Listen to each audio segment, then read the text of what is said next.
Imagine walking into your workplace and stumbling upon a strange metallic box sitting in the middle of a corridor. No sound, no warning, just a machine that wasn't there moments ago. Now, what if you found a letter next to it, warning that this wasn't just any box, it was a bomb, armed with a trigger so sensitive that even a slight movement could set it off? This isn't the plot of a thriller movie. This is a real-life event that sent shockwaves across Nevada, a chilling mystery that would have police, bomb squads, and even the FBI scrambling for answers. And in just 24 hours, the world would witness one of the most terrifying ransom attempts ever recorded. Stay with us as we unravel the unbelievable story of the Harvey's casino bombing, a crime so elaborate, it took decades for the truth to fully surface.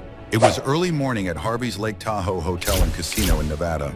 Bob Vinson, the night supervisor, was making his usual rounds on the second floor, a section reserved strictly for employees. But something was off. In the middle of the hallway sat a strange-looking machine, a heavy metallic box with a smaller control panel attached to it. It had 28 switchable keys, dials, and mysterious components. Bob was sure of one thing: this machine wasn't there before.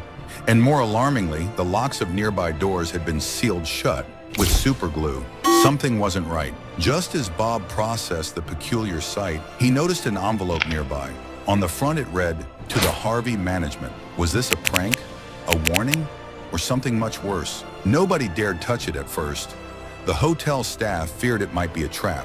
After a moment of hesitation, using the end of a broomstick, they nudged the envelope open. Inside were 3 typed pages with the headline, "Warning for Hotel Management. This is a bomb." The letter laid out chilling details. The bomb was armed with an ultra-sensitive motion trigger. Any attempt to move, disassemble, or defuse it could result in an instant explosion. Even using water or gas to neutralize it would increase air pressure inside and detonate it. The screws were connected to the trigger. Just turning them 25 times could set it off. In short, this bomb was a ticking time bomb, literally. And with 600 guests sleeping inside the hotel, there was no room for mistakes.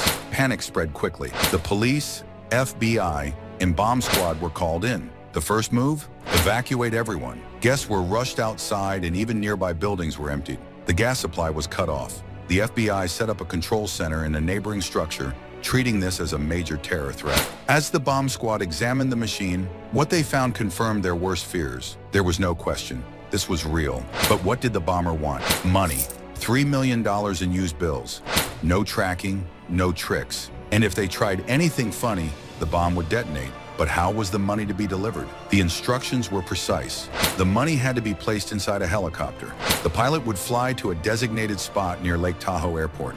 Upon landing, the pilot would receive a call with further instructions. The FBI had no choice but to comply. A pilot, Agent Joe Cook, was selected. A helicopter was prepared, loaded with fake money, along with an armed FBI agent hiding behind the seat. At 11 p.m., the helicopter took off as instructed. It landed exactly where the letter demanded. Then the phone at a nearby booth rang. The agent answered. A disguised voice gave new instructions. Look under the table. There's another letter. The line went dead. The letter demanded that the pilot flash a light inside the helicopter to prove he was alone. Then he was to fly towards Highway 50, where he'd see a flashing strobe light in the forest. That's where the real drop would happen. But there was a problem. The strobe light never appeared. For over an hour, the pilot circled the area. Nothing. Frustrated, he returned to the airport. The FBI sent a coded message on television, telling the bomber there was a mistake in the instructions. And then the bomber made a fatal mistake. He called the FBI station himself, and that was all they needed to trace the call. The mastermind behind this elaborate scheme?